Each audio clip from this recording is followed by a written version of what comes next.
All right, we have episode 4 here of the Ovando Running Podcast.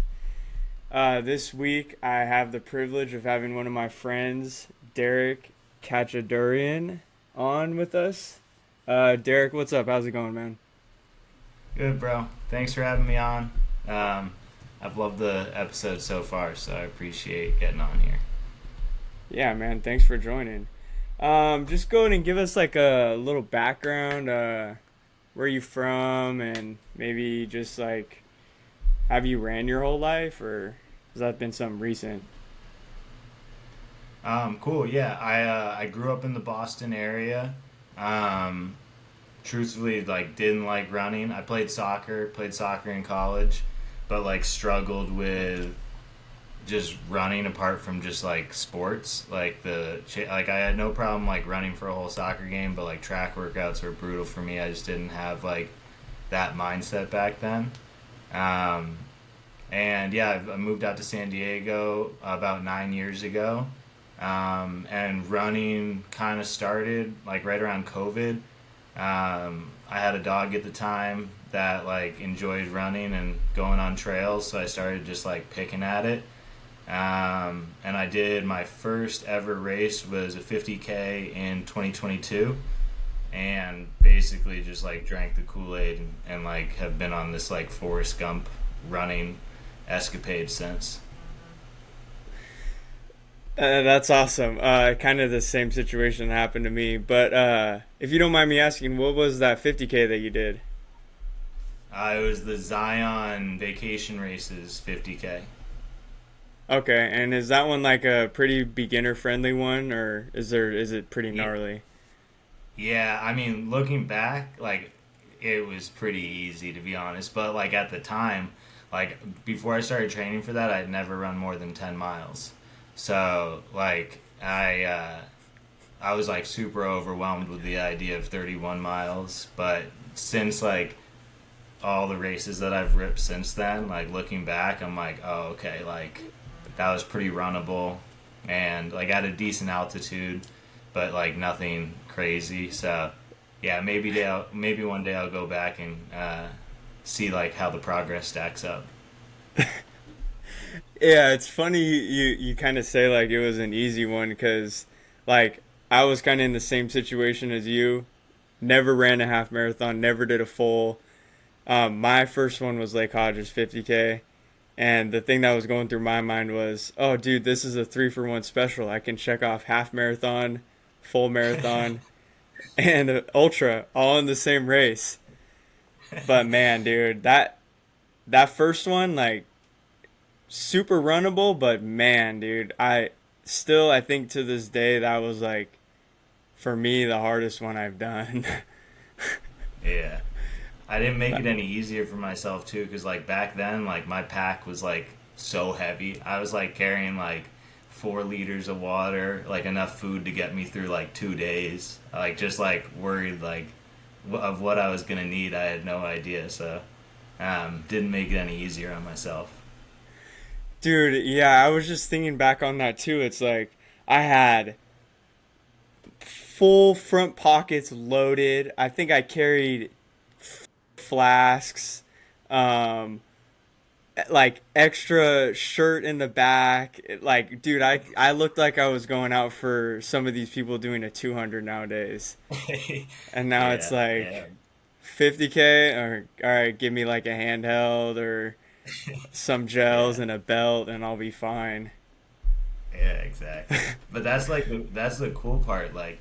Um, like I've really nerded out about like not just like running and how to get better at that, but like what works for me. Like as far as like what I need to feel good, like what my liquid needs to be, salts, food, and like just simplifying it down has been like a super fun like science experiment. Yeah, dude, for sure. You can definitely nerd out on all that stuff. Okay. Yeah, thanks for the intro, man. So yeah, Derek is, I would say, not new to the trail game. He's definitely has some experience under his belt. I'm just gonna give some achievements that you've accomplished over the past year. San Diego 100.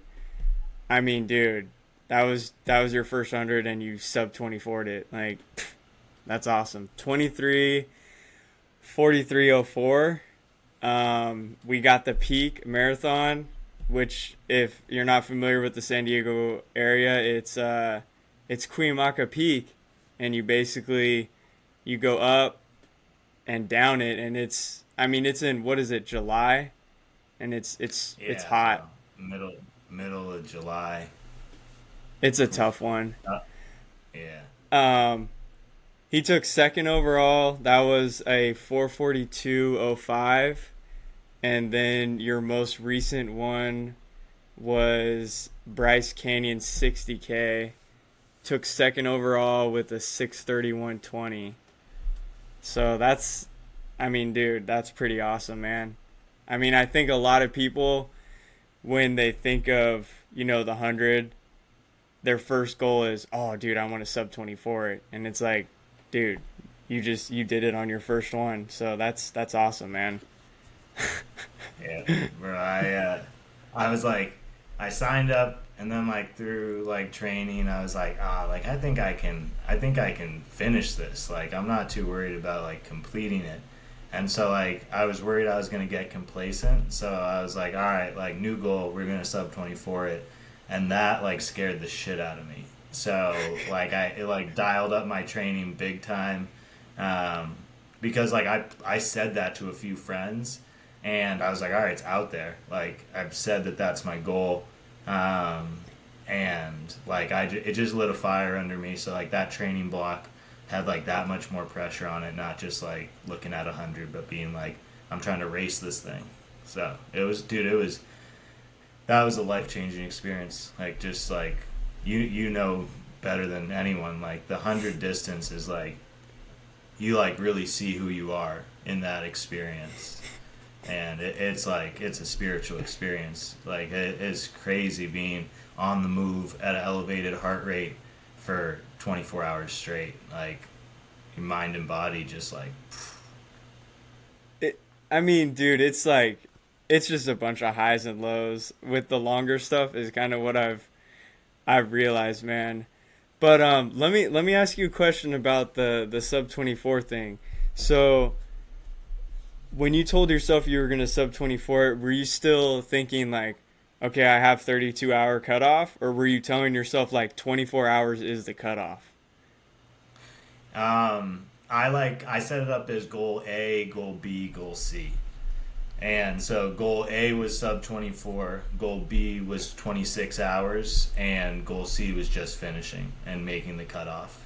And like I had seen like the past couple of years results, and like I knew some of the people that had ran like by like being in the race scene, and like knew what they were capable of. Um, and so like it felt like honestly like I didn't think the sub 24 was realistic. I thought it was a great goal A, but like I'd be lying if I thought that it was actually gonna happen. I just thought it was like, all right, like let's fucking send it. Yeah. Cause just the reason why I asked that is because the past, I mean, besides you, Ray, because you can't really sub 24 that, but the past couple ones I've done, I've just told myself mentally that like 24 hours is the cutoff. There is no like, there's no after. If you don't make 24, like it's DNF. And for me mentally, I think that's really helped. It I guess it can go kind of bad though, because then you start getting like what you start like, maybe if you're falling behind, then you'll get in your head. But Yeah. like, I just kind of think of it as like every aid station, I'll think of the 24-hour cutoff, and I'm like, okay, I'm ahead. Maybe if I'm a little bit behind, okay, I gotta like pick it up a bit. But Yeah. that's just a hack I've kind of found. I don't know. Maybe No, try it on I your like next that. one if it's Yeah, I like that. In your words, I'm buckle chasing from now on. exactly. Yeah, you're gonna join the buckle chase, dude. That's, hey man. If I'm gonna sign up for 100, it's not a cool buckle. Nah, I'm not doing it. Yeah. Okay, so like going back to SD100, I mean, I know you're living in the San Diego area, but like what made you pick SD100 for your first one?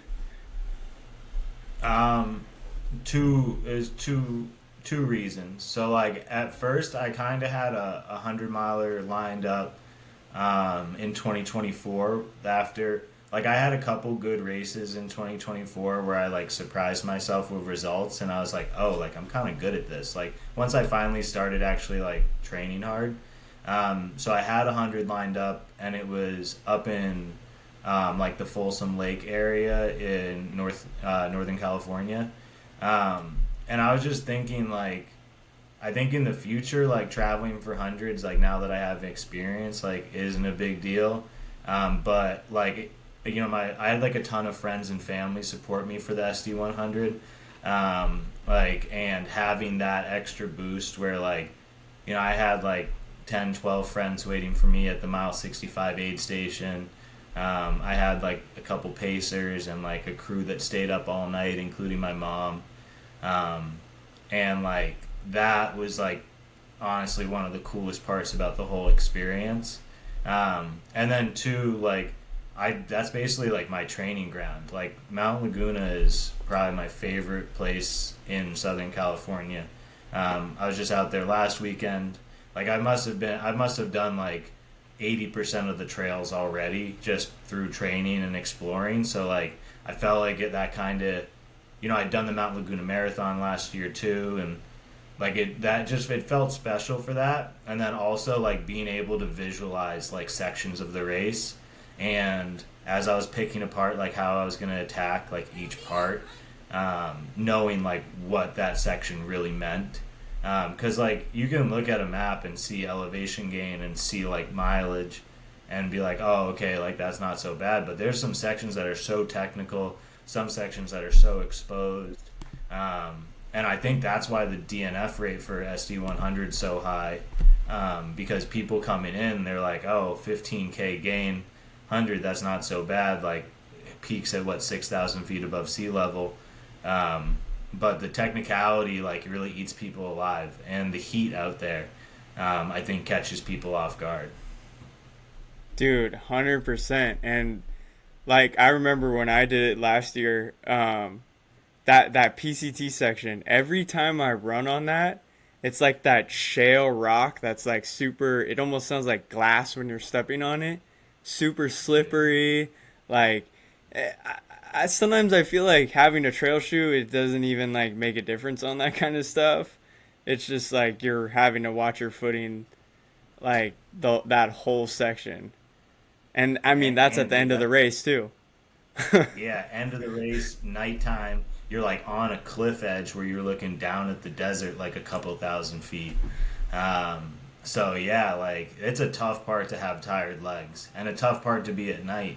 And yeah, like that section, man, that was like the dark. Those are the dark times for me during the race for sure. I like my soul left my body for a period of time, and then I was able to gain it back like for like the last 10, 15 miles, which was nice.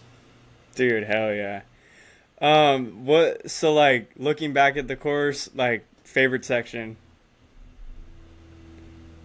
if you had to pick one. The most difficult section, or what? We'll go favorite. What was your favorite? Favorite, dude. This is gonna be a weird choice, but that Noble Canyon climb, um, I like. That's where things like separated for me. Where like I was really apprehensive in the beginning of the race because like you have like 6,000. You have like no, yeah. You have like 2,500 feet of climbing in the first like 10 miles or something like that because you're doing like Cuyamaca and Stonewall like right to start off. And so like my goal was like kind of feel out where I was at that point. Um, and like I think I came into like the aid station in like the 28-mile range and I was in like 70th place or something like that. And then like I like picked off a few people, like kept going, was quick with my aid stations. And then like mile 41 came and I was like right on the outside of the top 20. And like I think that Noble Canyon climb, because I had done it so many times for training, I just like knew what to expect, and I knew it was going to be hot. I knew like it's unforgiving. It's like 3,000 feet, just like steady climb straight up, and it's the hottest part of the day. So I felt like once I like really ate that and like was still standing when I got up to Penny Pines, um, like I had a ton of confidence on like where I was at and like how I felt at that time. So like I think that like mentally was like the best part at really like shaping like the rest of the race for me. Dang, yeah, that's interesting because I feel like that section of the course can really it breaks a lot of people. But that's cool. Yeah, Like you had the that familiarity and you were comfortable there. You knew what was up. So that's awesome, man. yeah, you saw a lot of DNFs at that mile 51 aid station. Um, People coming in just like just chewed up by that heat, and it's technical. You know, like you're not having an even foot like step that whole time too. So yeah, I like understand it, and like I'm really grateful to be able to train on those trails, and do that Noble Canyon to Penny Pines and back down like a handful of times each training block, because yeah, it's an awesome little section. For sure. Yeah, and if it's cuz I went through it as the sun was going down and I thought it was pretty beautiful, but I mean, if you're going through it through the heat of the day, you might think otherwise just cuz it's like a hot box in there. But Yeah. yeah, Noble Canyon's cool though, for sure. Um so if you were to recommend, so someone comes up to you is like, "Yo, Derek, I'm thinking about doing SD100. What's like one solid tip that you would give them?" Is it their first 100, or are they experienced in the distance? Let's say they've done a couple hundreds, so they got some Okay. experience. So one bonus, as you know, is that they're moving the SD100 up a month. I'm not sure if it's because of permitting or because of the heat, but I think it's going to be a lot faster of a race now that it's pushed from beginning of June to beginning of May. Um, and I would just recommend, like, if you feel comfortable like on really technical trails and have like felt like that's something that is your strong suit, I think it's a great race for you. Um, I think that same thing twofold. If you're coming from a part of the country that doesn't have that available, and you're running on a lot of like smooth, clean single tracks, um, you got to find something that's going to simulate that, because it's like a whole different workout. And like you're talking like, I mean, I'm like, I roll an ankle like pretty much every race or like every big run, and like it's that those types of trails will just get you if you're not like really paying attention. So I'd say like I love the San Diego 100 because I love the area, and I want anyone who's willing to like suffer through that to be able to see the beauty that's out in San Diego. Especially because, sorry, this is a little long winded, but like No, you're especially because good, man. people think of San Diego as like beach town, um, and like we have some really cool mountains. Yeah, Like I, the first handful of years I lived in San Diego, I didn't like I went camping a handful of times, but like I wasn't really aware of like that Cuyamaca, Mount Laguna like area, and like Palomar, and like San J and San G, like not too far away either. Like Southern California mountains like have some really really sick stuff, and I think that's like a slept on part about the area.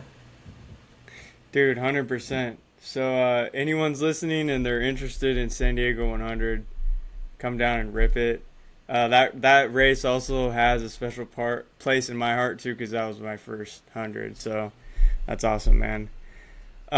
So let's go on to your most recent podium, the Bryce Canyon 60K.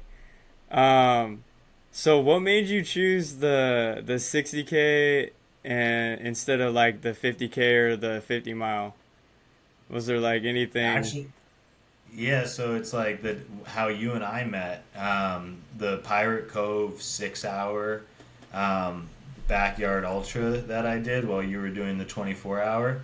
Um, I kind of like felt that like because I did a 60K in that 6 hour window at Pirate Cove, and I just felt like it was a great amount of time to be at high effort.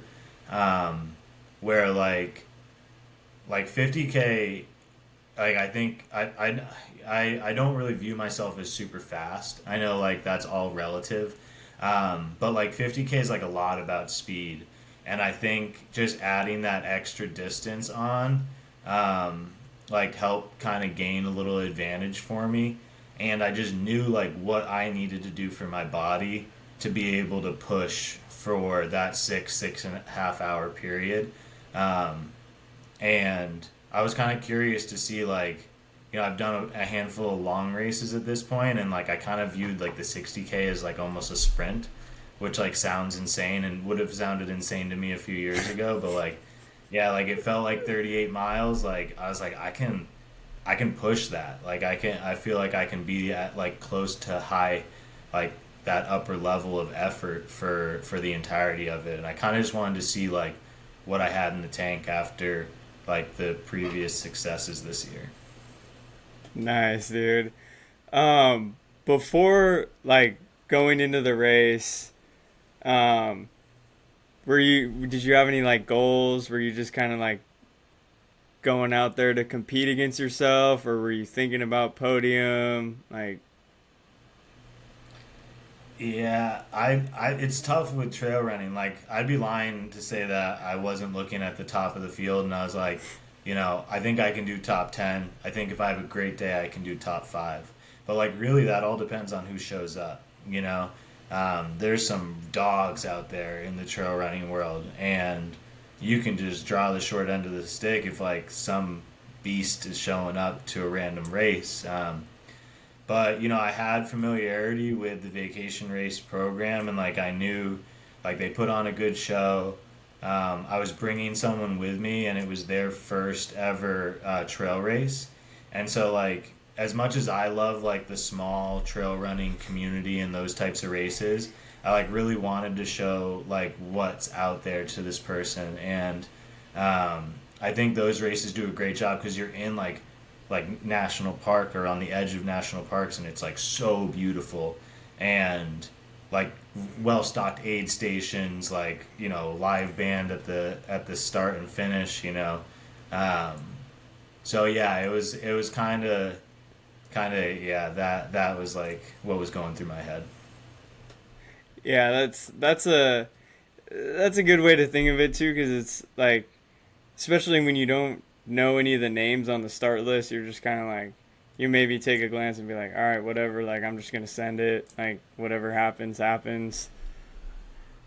Dude, and Um, vacation races doesn't have a entrance list, so like they have their own sign up system. So I didn't. I was going in completely blind. Like usually before races, like you have like your ultra sign up, and you're like, all right, I'm ranked, like fucking seventh or something like that, and like you can kind of like see what the people around you have accomplished, and it's like okay, like I'm worried about this person, not as worried about this person. But like, yeah, this was like complete blind. All I had was like previous like times from the past couple of years, and they had to change the course because like there was a section of forest that burned. So like I was working off like Google satellite like images trying to figure out like what each part of these were going to mean and like how fast I thought I could do them. So yeah, like I usually have like a little bit of a better idea of what I'm getting into than this one. So it kind of like worked for my benefit in some ways, and I think now too, if I was ever to do it again, like I'd be a little bit more prepared. it's like one of those where you're pulling up and you're like, gosh, I really hope Jimmy and Dave don't pull up today. And then you pull up and you're like, ah, damn, Jimmy's here. Like I'm not getting it. Yeah, yeah, dude. Yeah, Like uh, Levi. Oh no, Hayden Hawks. You know him. Yeah. He ran the Bryce Canyon 60K like 2 years ago, and so I saw that and I was like, man, like if somebody like that shows up today, I'm getting smoked.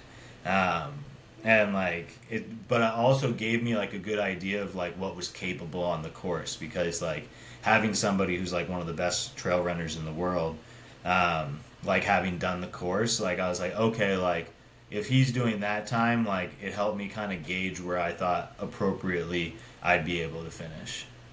For sure, bro. Yeah, that is nice to have because then you can kind of be like, give or take this amount of time off. This is about what I'm gonna go. Yeah.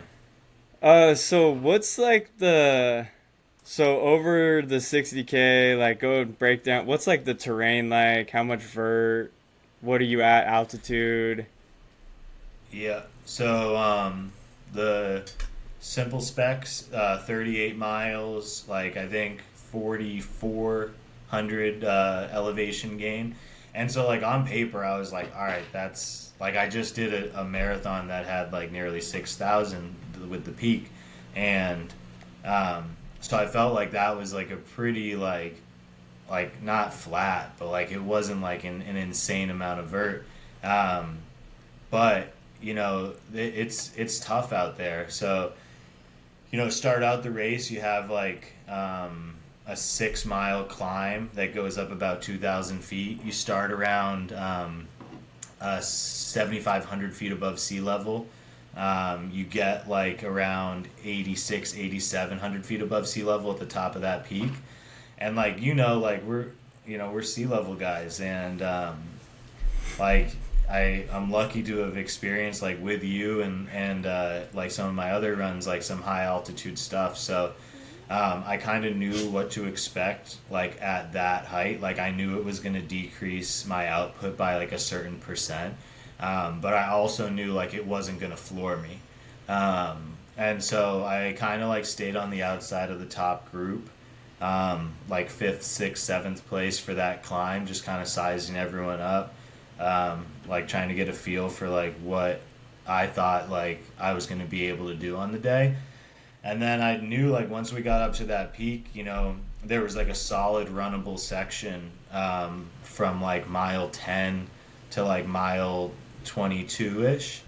Um, and I think we're going to get to the shoes later, but like the On Cloud, those like, man, they feel fast. And so like when you open up in those, like it felt like I was ready to go. So that I took over first place at that point, like right around mile 10, um, and I knew this like second climb was in the later half of the race, and so I was like, all right, like while I'm feeling good, like don't push the heart rate too high. Like I have numbers on like where I want my heart rate to be for certain like efforts, and so like I was flirting with like the low 160s. And so like I was like, okay, like that's pushing, but like I'm not redlining. So I was like, all right, I'm comfortable here. Let's see like what type of gap I can create. And dude, I like went like 3 hours without seeing another person, and so except for like aid station people. So like, You were in no um, man's land. yeah, and that dude, it's a Yeah. scary place to be in because you have no idea like the person behind you and like how many are like on your tail, and like if you start to slip up, like is there a whole pack that's like been sticking together and you're just gonna get eaten by like four dudes at once? And so yeah, like I felt good like for that section. I like kept pushing. I had some like good splits. Was getting my nutrition down. And then there was like a second climb later in the race, and this was a part of the trail that I didn't really have like much information about. And another climb, super technical, kind of like if you know Bryce Canyon, they have these like hoodoo structures that are like all these crazy rock formations. So there's like super pretty, like all in these like little canyons and stuff like that. But yeah, that climb got back up to like close to 8,000. Um, and like I like felt it. I think that the altitude hit me a little bit harder when I was a little bit more exerted than it did in the earlier part of the race.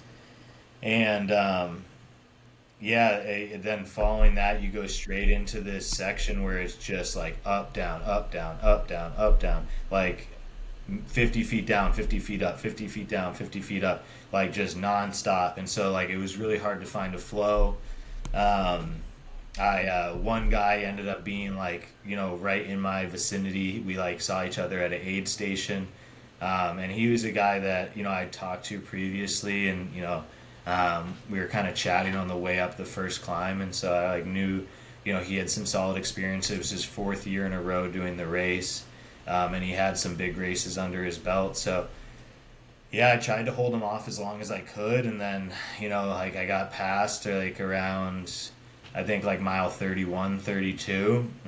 Tried to keep him in sight for as long as I could, um, and just the way he was moving, I was like, this guy's like feeling great right now, and I didn't have it in the tank to keep up with him, so then I went into like a survival mode, like, all right, like how far back's third? Um, and again, I had no idea. Like when you're in like the like back of not back, but when you're in like the behind the first couple of guys, you can ask aid stations and be like, all right, how far? Like how long ago did like second place leave? How long ago did third place leave? And you can like get an idea of how far back they are, And so when you're getting chased, it's a different game. But it also like motivated me, so I like really pushed for that end part of the race.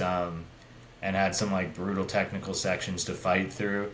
Um, but yeah, it came in like 1 minute off of my goal time, which felt awesome. I'd broken up the race into sections and kind of like looked at each aid station as its own race, and then um, like I was pretty tidy on like those time sections. I was ahead of schedule in the beginning, and then time caught up to me on that later section, but man, like, you know, going in, like there's a bittersweet aspect to it because like I had first, like I was in first for 20 miles, um, but like it didn't take me long to just sit back and be like a year ago, like I didn't even think any of this was possible. Like I like never thought that like I would even be in the top section of races of that size.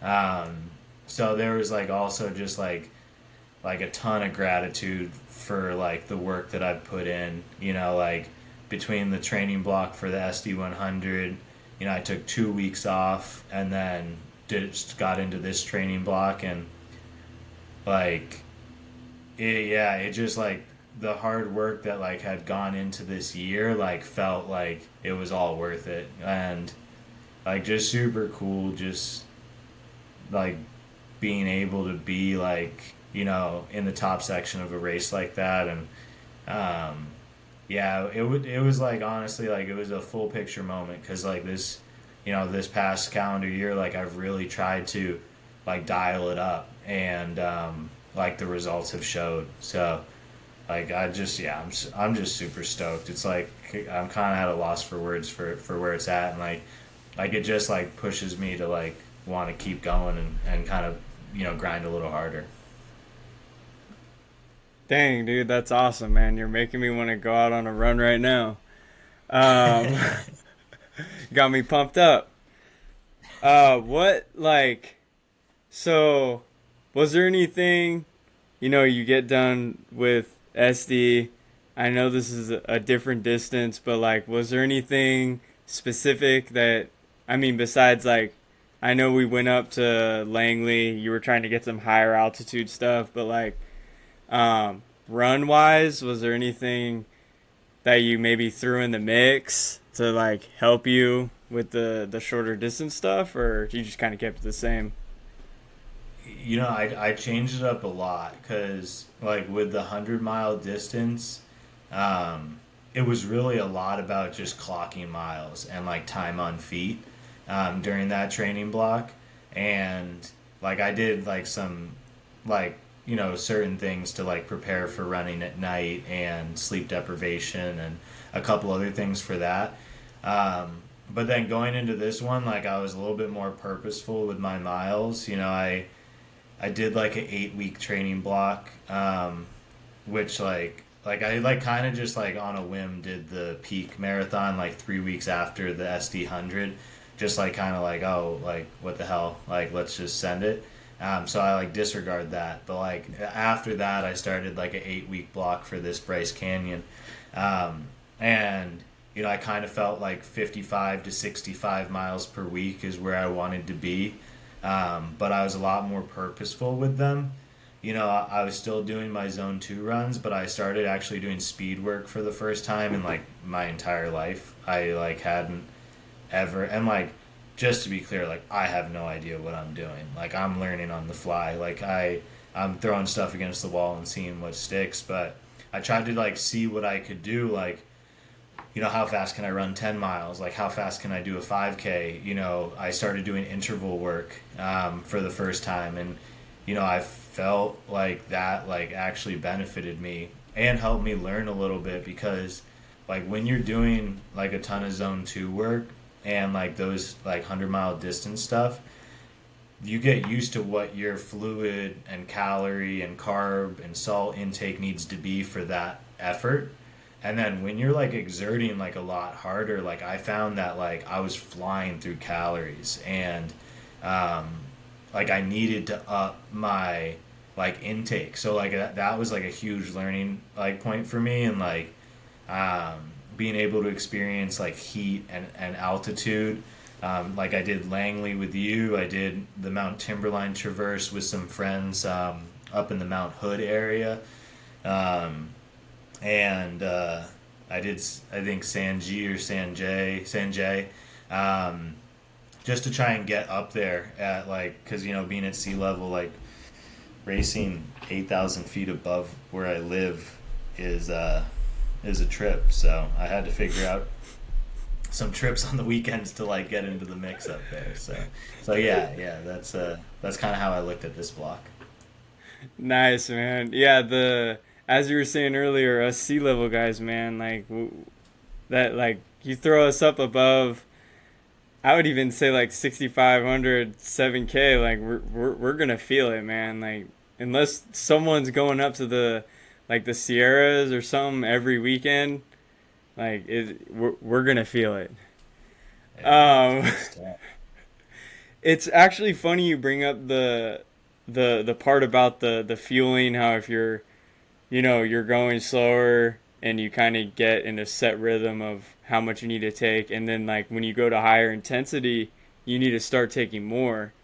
So I actually felt that in the half I did this morning, because I only had planned to take maybe a gel, like 2 at max, but like I had found myself towards the end of the race thinking, dude, I could have taken like 4 gels in that amount of a period, because I was going like not max effort, but I was going way faster than what I was used to, and I could feel like I was burning it off way quicker. So yeah, dude, definitely it's an adjustment when you go from the shorter to longer, longer to shorter. Yeah. 100%. And like the like GI stuff, like trying to stomach like carbs and calories when you're pushing hard is completely different than like at 100 you're like, all right, like let me grab like a bunch of solids and I'll just like take it slow for a few miles while it like settles in my stomach. And it's like with this, it's like I like was having 30-second aid station stops and eating on the fly, drinking calories on the fly, and not trying to like slow down at all during that. And so I tested that out a little bit in the training, but still like it's something I got to improve on. Cause like I'll get burps, and I'll get like my stomach will start acting crazy if I'm like running hard and I just put down like a tailwind high carb, and it's like, yeah, it's not great. Yeah, dude, it's crazy, and I think it's like I was watching some YouTube videos. Even when people like the elite marathoners, they'll have like these. I don't know how many ounces are, but they're bottles about this big, and they're able to just like take down the whole thing, and then just like chuck the empty bottle. And I'm like, dude, if I were to do that, going at like they're going, what, 5 flat, sub 5, I'm throwing Yeah. up for sure. It's Yeah, crazy. for sure. Yeah, like no one tells you that like with the like ultra stuff, like the gut strength is like a huge part of it, and being able to like withstand putting a lot of calories and carbs down on the move, but then also like keeping that up. Like later in the race, like you don't want to be putting down like gels, and it's like you just have to keep like playing the tape forward and being like, all right, like I'm gonna crash, and your body's like, no food, no food. I don't want anything going in my stomach, but your mind has to be like, you have to, and like you just got to force a couple down, like even when you're telling yourself like, it's the last thing I want to do. Exactly, bro. What was what was your favorite part of the race at Bryce? Oh, um, like towards the end, just kind of realizing like that podium appearance was actually gonna happen, because like I truly like didn't believe it was possible going in, and then like as I was like running, I kept thinking, I'm like, all right, like this is gonna explode in my face. I'm gonna get caught by like 10 guys, and like, um, yeah, it was like I just like didn't really believe it until I was on that final stretch, and like it was actually happening, and I honestly had like a good view of like the mile behind me, and I was like, all right, no one's chasing me down, like it's actually gonna happen. That's awesome, man. I feel like too. That's why one of my sayings is it's not over until it's over. Just because I feel like, dude, something for me, it something will always can always end up going wrong when even when you're almost done. I remember when I did the peak last year. I was in the lead, getting chased. I knew the dudes were close, and there was a spectator coming up middle peak, and she was like, "Oh, you're gonna win the 50K." And I remember telling her my what I say. I'm like, "It's not over until it's over." What happens like right after she leaves? I literally stub my toe, trip, fall, leg like locks up. And I just remember I'm like, ah man, like that lady jinxed it. Like she shouldn't have said that. That's why it's like, dude, always got to stay on the toes because like that cramp, whatever, man. Like you Yeah. never know. Dude, that same thing happened with me middle peak on the way back down during the peak race. I tripped and fell so hard, like with like, I don't know, 3 miles left. It like took the life out of me. I popped both my bottles that I had in my hands, just like a full yard sale. It was brutal. It was like, man, that's a tough race. Dude, for sure.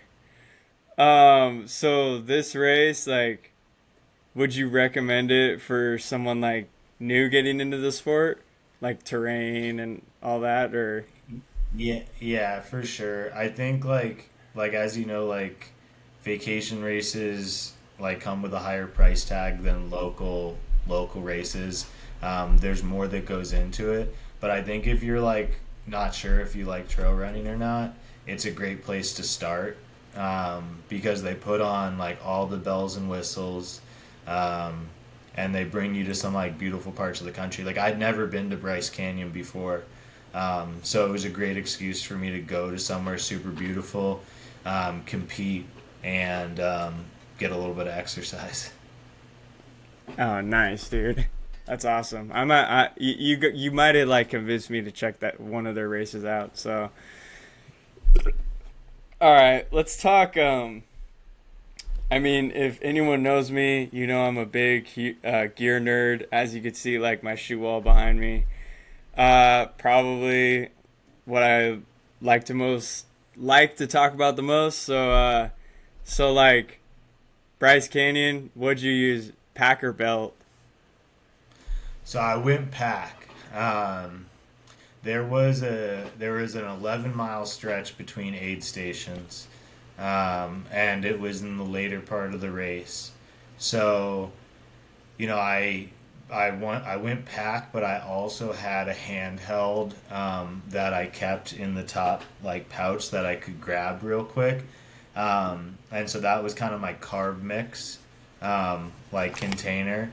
And so I'd a couple of times like carb that up and would try and put it down quick, and then I'd have my two waters on the front of my vest. But I was in need of a new vest, and so I got a Solomon 6 liter, actually the Courtney DeWalter bag. I'm a huge fan of her. She's like so badass, and he had some cool colors. But I also I needed a vest that like felt like a race vest and not like a all day excursion vest with 12 liters of space. So I think the 6 liter space like felt like a appropriate amount. It's like all mesh on the back. So like super breathable, like didn't have that same like sometimes with the packs like it feels like there's a furnace in the middle of your back because like the air is just not escaping and there's just like a heat buildup there. So I really like that pack for it, and I think I'm gonna use it for like some medium distance stuff in the future. Dude, I was kind of checking that one out because I think it's S Lab, isn't it? Like their Yeah. race, whatever. Yeah, so I Yeah. think it kind of has like it's kind of similar to this one. It has like does it have the open pockets like that, kind of, Yeah. and like the Yep. material, Exactly. yeah. So yeah, like I think this is just kind of like the big brother of it. This is the Yeah. 10 liter one, but yeah, dude, this Yeah. this vest solid. That I love that thing. It's awesome. Yeah, it was a last minute decision too, because like I think I've talked with you about it. Like I love the Raid waist belt. I think it holds stuff super well. Yeah, dude, like it's probably one of the best things that I've bought in the past couple of years. I never thought you'd be able to hold like whatever 750 milliliters like on your like lower back like that and not feel it. So like I'm a huge fan of that. I just was a little worried because I went in knowing that I wanted to have my gels, I wanted to have my carb mix. I didn't want to really rely on like what was at aid stations, just because I knew I was going to be pushing it and I knew what type of gels and carb mix were going to work well for my stomach. Solid, man. Going back to the yeah, I know you said you got the Courtney DeWalter edition. Dude, I don't know if you saw. I think she just ran like a sub 250 marathon today. What?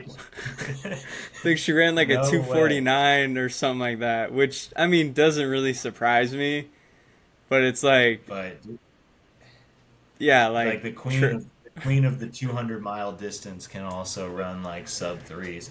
It's great. That's crazy. Yeah, yeah, anytime she's in a race, like I'm tuning in to see how it goes because she's won a handful of races outright, like beating all the guys, and yeah, her style, like she's awesome. She's done some really cool like interviews and stuff like that I've listened to, and yeah, just a total badass. But I'll have to do some research on that. That's awesome. yeah, for sure. So are you a blister guy? Do you get blisters pretty bad or? This is gonna sound like an ad read, but like it's not. The socks made by Features, Feetures. They have some socks that just like work with my feet for whatever reason. I did the whole SD100 with no sock change. I didn't even adjust my laces. Um, I've been wearing them for probably like a year and a half. Just like a couple different pairs of them, and they just work super well for me. I tried to give the toe socks a run for their money, and like I get like some friction in between the toes that was causing some discomfort. But yeah, the feature socks, like even like when I did that Timberline Trail Traverse, it was like 46, 47 miles, and we probably had like 10 water crossings, and so like feet wet the whole time. I was wearing a pair of Nordas that I have, and like totally fine afterwards, which was awesome. So, ladies and gentlemen, you heard it here first. Derek is in need of a stock sponsor. If anyone from Features is listening to this, hook our boy up. Yeah, No, that'd be much appreciated. I've heard good things about their socks, man. I haven't tried them. Um, I'm cheap with my socks. Um, People that know me, I just use Champion socks. They Yeah. work for me. I just get them at Ross. But yeah, I have heard a lot of things about the feature socks. It's cool that they work on. I know a lot of road people that will wear them too, which is cool.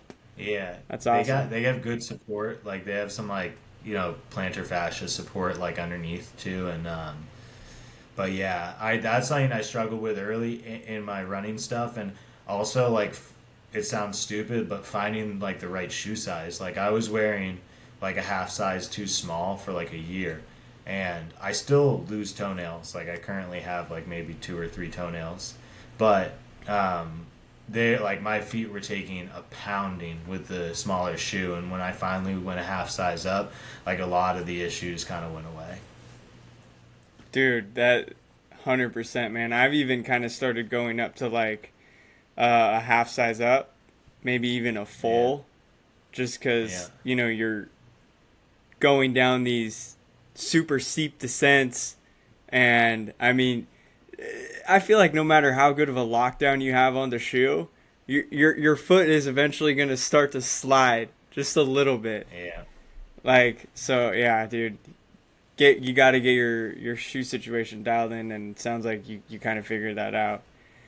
Um, so like, do you have any favorite like daily trainer you use for trails, like just for your daily miles, Oh, or I'm kind of like you. Like I have way too many pairs of shoes to be honest. So a lot of it's on like vibes. It's like I'll have like shoes that are good for technical trail. I'll have ones that are like feel a little bit faster.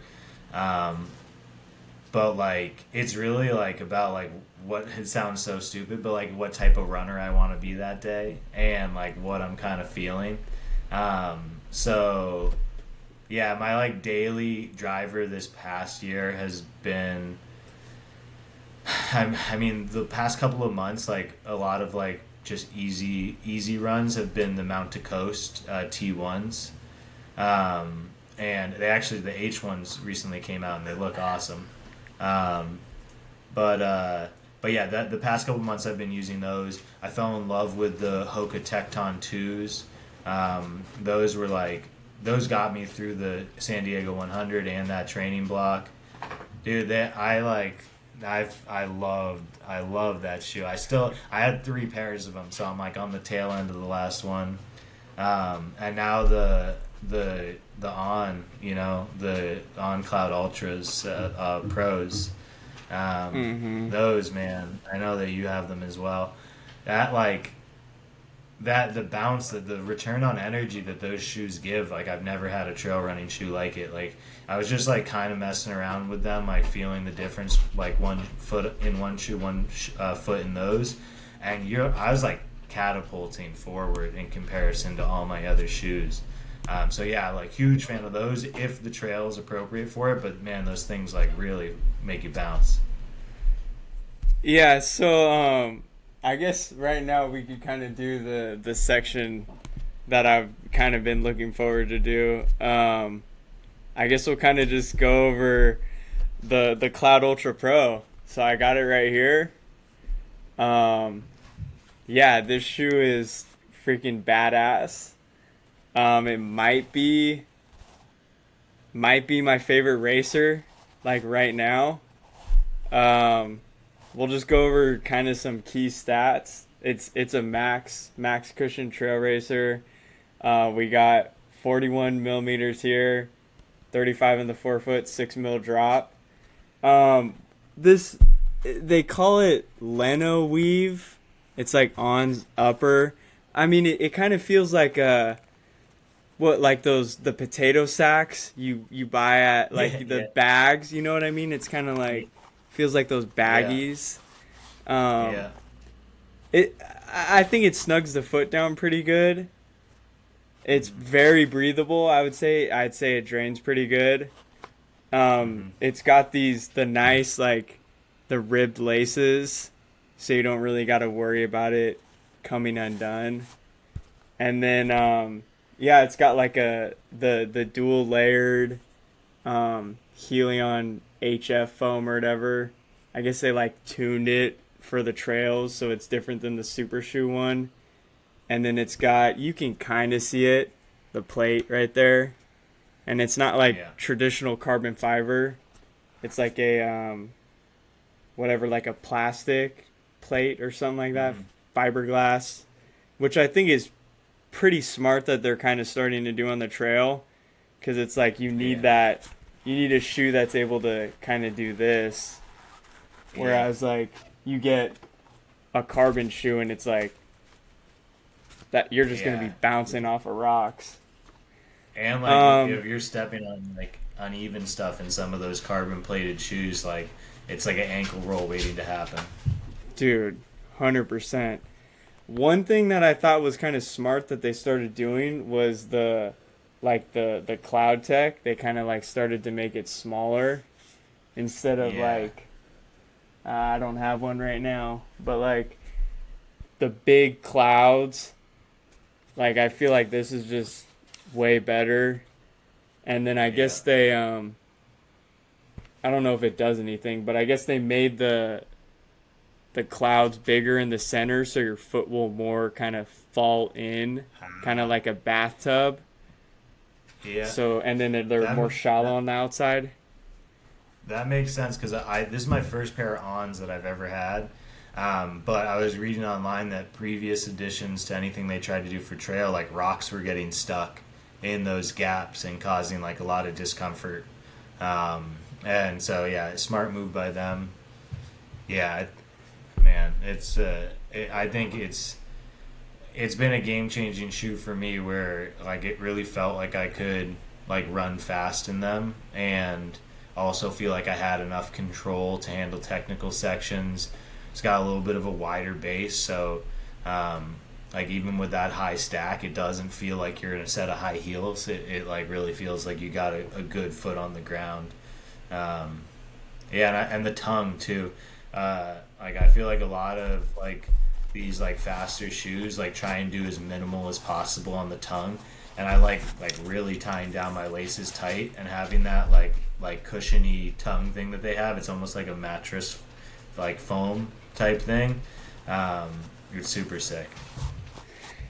Yeah, for sure, dude. And I think like a lot of the people too, kind of like when you first think of On, they're like, I don't want to get On because they're worried about the rocks getting stuck in there. Dude, I have had no issues with rocks getting stuck in here. Like I did Western States in this shoe, tied it at the start, didn't touch it. Like, I think I got one blister just because your feet are wet the whole time during that race, but like no foot pain. Like there's no like areas for rocks to get stuck on the bottom, which is nice. Yeah. And then I feel like you might think, oh, it doesn't have Vibram outsole, but like I think they did a pretty good job with the grip that they put on here. And it's like, you can kind of see, I think it's like 3.5 millimeter lugs. Nothing crazy, but I think it really gets the job done. Like, the only place that I would be hesitant wearing it would be like a wet, slick rock situation. But like any normal trail, I think it's got the grip to be able to get you up and down.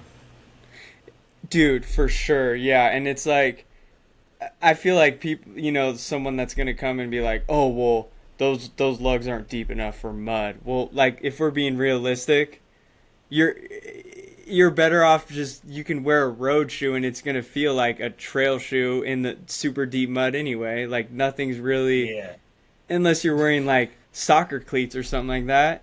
Like, no trail shoe is really going to be able to handle super muddy conditions. And I almost prefer in like mud situations having like less stuff going on the bottom of the shoe because it doesn't like cake on. Like sometimes when I'm doing like muddy runs, I'll end up carrying like 2 pounds of mud with me because they have all this intricate like Vibram sole that like grips onto all of it, and all of a sudden like my feet are like 5 pounds each. Yeah, like if you get something like even this ultra, like how they're super close, Yeah, like you're caking mud on that thing for sure. yeah, But yeah, dude, this shoe freaking awesome. I think it really shines at like the fifth, like maybe 50 plus mile distance. Like you were saying, I think it can do everything, but I think just going at that like steady grind, like 100-mile pace, it's just like it's perfect, dude. Like yeah, this shoe is a yeah. beast. Keeps the feet healthy, and like when you're looking at a day straight on your feet, like having something that's got some solid cushion and support goes a long way. Dude, for sure. Um, would you say you went true to size with that one? It fit true to size, or Yeah, I'd say it fit true to size. I pretty much get 11s for like every set of running shoes, unless like online is like adamantly like you need to size up a half or size down a half. But that's been like my sweet spot, and like my like everyday like normal shoes are 10, 10 and a halves, and I just bump it up to 11 for running. yeah, for sure. And just the last thing that I really liked about it too was I feel like I had a decent amount of room in the toe box, and Mm. compared to like other other trail shoes, I don't know. We'll take like this Puma for example, pretty narrow, but it's Yeah, like on the On one. I mean, you can kind of it's more foot shaped, less yeah. pointy. So And it's got some yeah, arch dude. support like built in there too. Like when you're that on like inner foot area like gives you some solid support, and that's always nice. I feel like sometimes the shoes just feel like they have like a flat foot base. And they did a good job like really shaping to a foot. Yeah, for sure. I just kind of want to do a little. I kind of wanted to talk about this shoe for a little bit. I know you Mm. kind of just got like the Rocket X3. Yeah. What? So I know you texted me. You're like, dude, this is the sick shoe. Like, what are your thoughts on that one? Well, I ran my first sub 5 minute mile.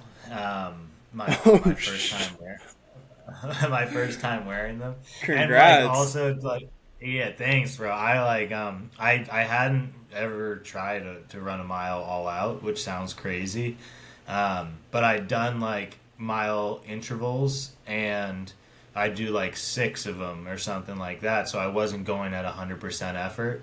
But like I went for a run with my dog just to kind of break them in before my long run that I actually did this morning. I like wanted to make sure they felt all right. There weren't any hot spots. But I did like 3 miles with my dog, and I was like, man, these feel great. So I dropped him back off, and there's like a pretty straight, like flat road section. Like not entirely flat, but like it like has some roundabouts that you go through. But like for the most part, like it's a nice kind of like straight line shot. And so I like sized up what a mile would be, and then just like sent it. And yeah, 4:57, which was yeah for me like I like super super exciting. Dude, yeah, I still remember the first time I broke five. Very memorable. That's awesome, dude. Yeah, so I texted you after. I was like, dude, these shoes are the truth. Uh, but I think what I like about the road version is that they have like a ton of structure where like a lot of I haven't had a ton of experience with road super shoes, but the ones that I have tried on, and the pair that I do have just didn't feel like they had much structure. They were like really built like minimalist. And the Rocket X3, the road version of those, like really has like a heel cup and like a solid, like it definitely is a little bit heavier than some of the other ones out there. But like, it felt good and felt like it gave me the support that I needed. Shout out Jason Jacobs on the last podcast for putting us on that shoe, because that's where I kind of found out about that one. I have the X2 right here, and it's funny you bring up the heel because this one literally has nothing. It's like there's literally nothing there. But yeah, it's like completely. I think maybe the outsole looks kind of similar. Outsole looks similar. The Yeah, they've definitely bulked it up top. Like heftier tongue and heel compared to Yeah, that because one. like look at this. There's nothing. But so kind of going back to this shoe, I think maybe if you did kind of like the X3, I think you would probably like this. Also, Yeah. it's like another max stack, still 6 mm drop. They got it's not like matrixy like the Tecton, but it's kind of similar to it. I think the biggest thing that people were raving over this was it's got like I guess it's the first racer shoe. I might be wrong about this, that has like a ATPU foam, which Oh is supposed yeah. to be like more bouncy or something like that, which it is super bouncy.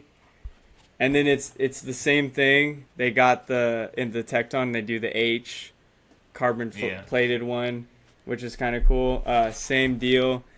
Not much lug on there. I think it's like 3 Yeah. mil. Kind of similar to the On Cloud. But this one, if anyone was thinking about getting this, I bought true to size, and then it was like I would say a little short. It's almost like stubby. So I actually had to Oh. go half a size up. I bought an 11, and that fit me Okay. like perfect. Cuz it's like What distance do you think are best for those? so I'm actually thinking about using these for SD100 next year. Hmm. So I think I actually know, I'm pretty sure I'd be pretty confident taking them to the 100. But I feel like they have that, like the pop and the bounce. Because I'm going to do a 50K end of November. And I'm going to wear these. Which one? It's out in Iowa, I'm pretty sure. Stuffed Turkey 50K.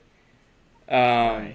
One of the dudes who created like Ovando, um, and who filmed us at Uray, he's doing his first 100, Hmm. and I was like, hey dude, he's gone out to two of my hundreds, drove all the way down, like 14-hour drive. I'm like, hey, I'll come out and support you for your 100, like that'd be sick. And then I saw they had a 50K, and I'm like, I guess I could go tear up a 50K and then crew and pace him after. So, Yeah. but yeah, that shoe, definitely it fits a little. You could see it's not as wide; it's more narrow. But yeah, this shoe I think would be good on like. I don't think I would trust it as much on technical stuff as like the On Cloud, but like more fire road, buffed out single track, dude. This thing rips. Definitely one to Yeah. check out. It's top of my hit list. Once I allow myself to add one more to the quiver, I got to kill off a few shoes before I allow myself to add another. Heck yeah, man. All right, so just kind of like we've already hit on all the good stuff. So like 2026, what are some, if you've got any big ones that you're targeting? So I'm gonna put in for Western States and for Leadville, just to like see what happens. Both like I have very slim chances of getting in on, but I feel like if I got into either of those, I would make it my race A of the year, and try and build up around it. Um, I think a backup 100 that I'm looking at is the Tahoe Rim 100 in July. I've heard great things about it. It's like a,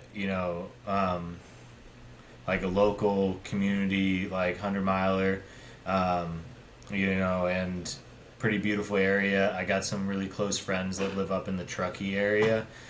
So it'd be a good opportunity to like spend some time with them, hang out, see the area, check out some of the trail, and then race. So that's kind of the backup 100 idea. I have a friend that DNF'd the SD100 this past year and wants to go back for redemption. So I may get roped into the SD100 again, whether I'll be fully racing it or just kind of like doing it with him. I'm not 100% sure. Knowing myself, if I sign up, I'll probably end up trying to beat my time. So yeah, that's the loose plan, and then like long term plan is like maybe try and mess around with some multi-day runs. Not like if an FKT is possible, but if not, just like exploring for like a couple day trail traverse type thing. Hell yeah, man. Hey, just never lose hope. Like one ticket, man, it's possible. Like that I got in off of I one, know. so it's possible, Yeah, man. Never lose hope. yeah. It doesn't hurt, so I might as well shoot, and like being in either of those environments would be awesome. Like those are like the real deal like runners that are out there, and like you got to race against some of the best runners that we have, and like the scene at Leadville, the amount of energy that's at that place, and I think it's like the biggest 100 miler. Like I think they had like 800 or 900 people run this year. Yeah, that's a Um, lot. and it's like that's a ton of energy. So yeah, it would be a dream to get into either of those, and alternatively, I'm just gonna like pick a few hundreds just to kind of pick at. Um, maybe try and do some faster stuff at some shorter distances. I grew up in the Boston area, and trying to Boston qualify is something that like always is kind of in the back of my head. I'd have to do some serious road work to get there, but I think it's within reach. So, duty might call, and I may have to become a road runner for a few months just to see if I can get that. Understandable. I just kind of have some like fun questions to ask at the end. So, if you could have one pro runner like trail, track, road, pace you for a 100 mile, who would it be? Oh, that's tough. That's tough. I've actually been able to meet him a few times, but Andy Glaze. Yeah. I just think he's hilarious, and he's got super good energy, and he's just like, I mean, his consistency is pretty incredible. Um, yeah, like that type of positive energy, and I think like what he's doing is like great, because like there are some really amazing talented runners out there, and not that he's not talented, but he's just like putting in the work and being consistent and super positive, and I like the message that he passes along. Um, yeah, and yeah, I could go on and on. I really enjoy the following the elite trail runners, and um, yeah, I got a few that like I like hopefully will meet one day at one of these races. Definitely, I think you'd be entertained the whole time for sure. I don't think you'd be falling asleep if you had him. Yeah. That's awesome. Um, so if you could only do one route, like training run, like for the rest of your life, do you have a specific like favorite one? I would say like the Mount Laguna Meadow loop, but like I Yeah, that don't one's think that's beautiful. long enough like for me. So I think like that Noble Canyon to Penny Pines and back down, like 20 miles, 3.5K gain, technical. Like I think that would be like the best business decision, because I feel like you get a lot out of doing that, and yeah, you get to see some beauty at the same time, and it's like a killer workout. But yeah, Laguna Meadows like got my heart though. That place is that's like my heaven basically. Especially in the right time of the year too. Like, perfect, dude. Dude, lush. I Yeah. was just there last weekend, and they just have like roaming cattle, like grazing, and like the sun. The weather was perfect. It was like a crisp 60 degrees. It was just like, man, it doesn't get better than this. That's awesome. Um, a dream race that like you really want to do. Any It could be anything: road, short trail, long trail, ultra. Um, this I'm gonna keep this short, like, cause I could go on and on about this, but like my long term plan. So we were talking a little bit before we started that I'm Armenian. My family, comes from Armenia, and they have a trail that goes through that part of Eastern Europe slash the Middle East called the Transcaucasia Trail. And the Armenia section that goes from the northernmost point of the country to the southernmost is a 550-mile section with about 100,000 feet of gain. And so, like, the dream is to try and get the FKT of that. That's like my multi-year plan. Dude, that's gnarly. You could invite what's that one guy, the geezer, the one who Oh, the ran hardest geezer. invite him along. Dude, he would have been a great answer for who I wanted to pace me. That guy's nuts. Dude, yeah, that guy's crazy. Um, so if you're say for example, you get to a point where your gut can handle gels for 100 plus miles. If you could take gels for a full 200, or like only take gels or only eat real food, what are you gonna pick for a 200? I mean, it depends. Like, if I'm trying to like race and like be as efficient as possible, I'd have to say gels. But if I'm out there just for the love of the game, like crushing a cheeseburger or a quesadilla or something like that, and just like trotting along, um, that I'd probably have to go real food, just for like the purposes of like keeping in mind that all of this is for fun. And but I do like honestly, I really do enjoy the precision gels. I like sometimes I'm sitting at home and I'm like, oh, I don't have any food to eat, and I was like, I could just rip a gel right now, and it's like, no, don't do that. Listen. Dude, there was a point where I was working two jobs and I was training for triathlon, and I'd come home from from my second job and I would just be smoked, and I would just like take take my high carb mix, do like two or three scoops and be like, that's good enough. But yeah, it's not good. Like long term, it's Yeah, bad. no, not good. That's a lot of added sugar. Yeah. Last question I kind of got for you is, so if you had the choice between doing like a big loop, a point to point, or like a loop course, what's your favorite? Big loop for sure. Now that I have experience in all three, um, like out and back is fun because you know exactly what you're getting into. A short loop is also like a great experience because you have access to all of your stuff like regularly, so you don't have to carry as much. You can be super efficient on like your refueling. And the out and back is fun because you can visualize exactly what you have left. Um, Out and back kind of sucks though too because you're like ripping a downhill and you're like, fuck, I gotta go back up this. Like that's ass, Yep.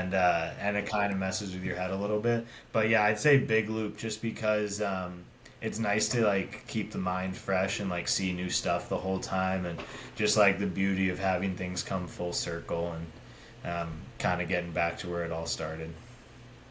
For sure, man. Well, shoot, that's all I got for you. You got anything else you want to add? Any shout outs you want to give anyone or? Nah, man, shout out to you though. Like I'm glad that we've able to like become friends. I like saw you, at that race 6 months ago, and was able to follow along on some of your stuff since then. And you've been a huge motivation on like just sending it.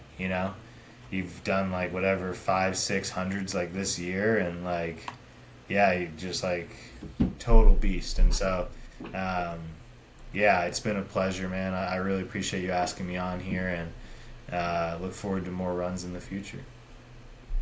Oh yeah, man. Appreciate it, Derek. We'll hope to catch you on another episode. Hopefully after you get into Western States, right? Yeah, knock on wood. All right. Well, thanks for tuning in, everyone. And that's Derek Kachadurian. Thank you, guys. Thanks, Derek. Thanks, Tim. Have a great night, man. I appreciate you.